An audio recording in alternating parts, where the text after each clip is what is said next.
Okay, so remember, this is not your horse's foot. This is simply what grows from your horse's foot. This is a coffin bone. This is also not your horse's foot. This is just a part of your horse's foot. In fact, it's only about 1/3 of your horse's foot. The rest of your horse's foot consists of fat, cartilage, and dermis, or skin, and frog. Okay. Now remember, see, it's all common sense, right? Fat, we all know what fat is. We've all got a little bit if we live in America. Okay, we all know what fat is. We all know what cartilage is. We all have a nose. Your nose is a specific shape. Is not that correct? Okay, you can't bend your nose over to the side. Oh, well, I like my nose over on the side of my face. Actually, you don't. If you've ever been punched in the nose, you know you don't like your nose on the side of your face. Okay, you ever have your teacher grab your ear? You know, your ear cartilage was meant to be in a certain location, not between the thumbs of a nun. Okay? So, we all know that if your cartilage gets bent, it's not good. Okay? So, the fact that people do not realize that this is not the horse's foot and they can just arrange it any old way they want. They can make the heels any way. They can make the toe long. You know, they can cut the heels completely out, or they can make them real long, or, you know, you see these draft horses and they got square toes clear out to here, you know. You know, or how about big lick horses? Let's just grow that foot. See, this is not just a capsule with parts that you can arrange and move around any old way you want. Okay? No more than your foot is. See, what is going on with horses in the way that people are trimming the heels without having a real good understanding of all the rest of this foot here is that they are rearranging the physical foot of the horse and hurting the horse. Okay, and we will explain more of that as this goes on, because what this series is for, it's so you can get to know the foot of your horse so that you can tell if your farrier or your trimmer is doing a correct job. Because if they're not, it leads to foot disease and lameness and unsoundness. At the least, it's going to lead to a lack of performance. And you'll understand that as we get into this, and you see the difference between when you have the correct formation and heels of this hoof capsule to support the whole back of this foot. Okay, so there we go again. Here's the foot. This is the foot of your horse. Now, what we do here, what I'm going to show you is a thing called hoof mapping, that any farrier or any barefoot trimmer or you, if you trim your horse, that you can learn to apply so that you can tell whether this is fitting correctly on this. See, now, hoof mapping, what it is. Let's see. What it is it is a way to be able to look at the external hoof capsule and tell if it is correctly and form-fitting on the internal foot. See, once you know this internal foot and what it's shaped like and how part of it is bone, yes, but the rest of it is cartilage and fat. Okay, and once you understand these heels and these bulbs and why you got to have a frog stay in between there, once you know all this, then there are signs and things that you could see on the external hoof capsule to tell if it's correctly fitting this internal foot. Now, here's the thing. Just like with people have certain sizes of feet, right? But all their anatomy, I got toes, you got toes, I got toenails, you got toenails, I got a ball in my foot, I got a heel in my foot, I got an arch. We're just talking about the external. Okay, if you understand the external foot, you can pretty much build a shoe. Is not that correct? If you go to the store and let's say you had no idea what size shoe you wore, you could try on shoes till you found a shoe that fit your foot. You wouldn't just go in there if you had a size 5 shoe and put on a size 10, or if you had a size 5 foot and put on a size 10 shoe and go, well, that's good enough. You know, what kind of leverage would that place on your foot if you took your size 5 foot and put it in a size 10 shoe? Would that shoe even stay on? No.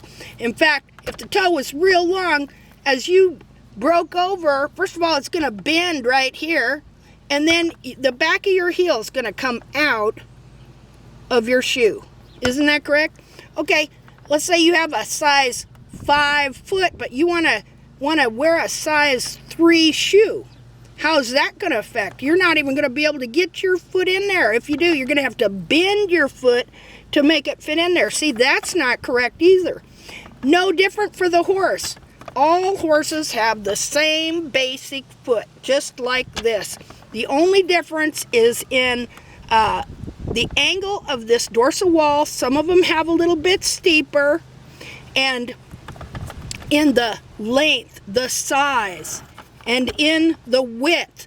That is why horseshoe makers and boot makers are so good at making boots, and that's why you have to measure the size of your horse's foot in order to buy boots or to put a shoe on that foot. Well, here's the thing.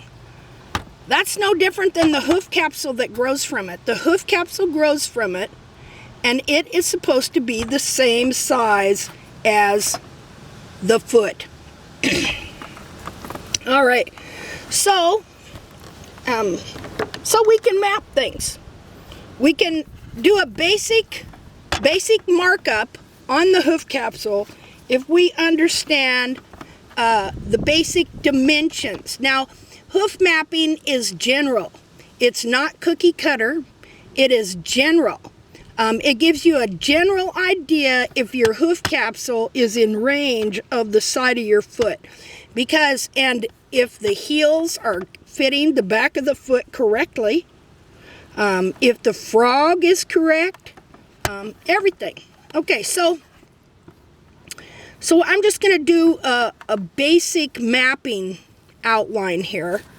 And here's the thing. I've talked before on some other videos that I've downloaded about if you go and Google anatomical mapping, you're going to find that surgeons do it on the human body and anatomists do it.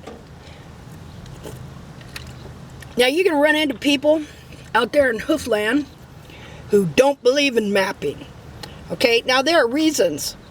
Usually they're just trying to sell their method, you know, or they don't know. One of the reasons they do that, I'm against mapping, is because they don't understand the horse has a whole foot in there, and that you can get a general idea of how that capsule should fit.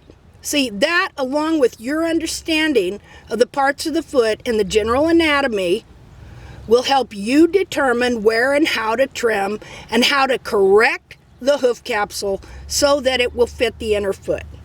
Okay, so people are against mapping, but yet everybody has seen, and I've mentioned this before as well, this new deal they've been doing for the last couple of years. Well, they'll take a horse out there and some gal will draw the spine on the horse and all the muscles, and they'll do an anatomical demonstration.